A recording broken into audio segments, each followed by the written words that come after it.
اور حضرت عبداللہ بن مسعود رضی اللہ تعالیٰ عنہ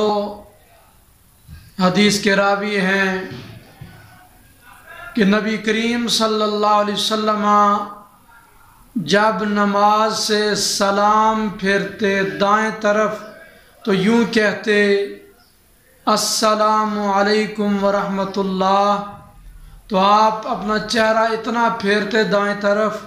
کہ پیچھے دیکھنے والوں کو آپ کے رخسار مبارک کی سفیدی اور نورانیت دکھائی دیتی۔ اور جس وقت نبی پاک علیہ السلام بائیں طرف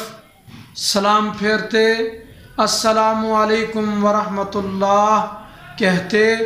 تو حضور علیہ السلام کا بایاں رخسار پیچھے نمازیوں کو دکھائی دیتا، یعنی اتنا چہرہ دائیں اور بائیں پھیر لیتے کہ پیچھے دیکھنے والا بآسانی آپ کے چہرے مبارک کے مبارک رخسار کی زیارت کر لیتا۔